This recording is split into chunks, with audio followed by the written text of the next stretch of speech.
আসসালামু আলাইকুম রহমতুল্লাহি ওবরকাতুহ। রসুল করিম সাল্লাল্লাহু আলাইহি ওয়াসাল্লামের খুবই গুরুত্বপূর্ণ তিনটি উপদেশ।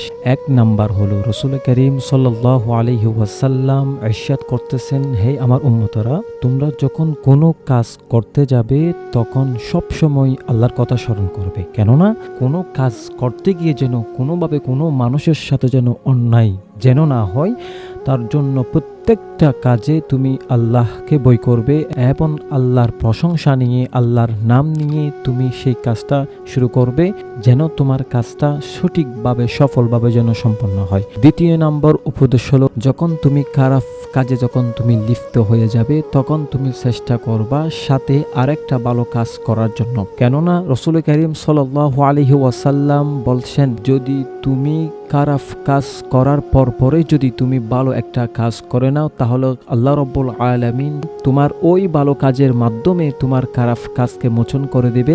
ওই ভালো কাজখানা তোমার আমলনামার মধ্যে লিপিবদ্ধ করে দেওয়া হবে। 3 নাম্বার উপদেশ হলো, রাসূল কারীম সাল্লাল্লাহু আলাইহি ওয়াসাল্লাম বলছেন, মানুষের সঙ্গে তোমরা এমন ভাবে কথা বলবে যেন তোমার কথার মাধ্যমে যেন অপর একজন ভাই, অপর একজন মুসলিম, অপর একজন মানুষ যেন কোনোভাবে কষ্ট না পায়। তোমার আচরণের মাধ্যমে এমন ভাবে কথা বলতে হবে যেভাবে রাসূল কারীম সাল্লাল্লাহু আলাইহি ওয়াসাল্লাম আমাদেরকে উপদেশ দিয়েছেন, যেভাবে আমাদেরকে শিখিয়েছেন, সেভাবে প্রত্যেকটা মুহূর্তে যেন রাসূল কারীম সাল্লাল্লাহু আলাইহি ওয়াসাল্লামের উপদেশটা মেনে চলা।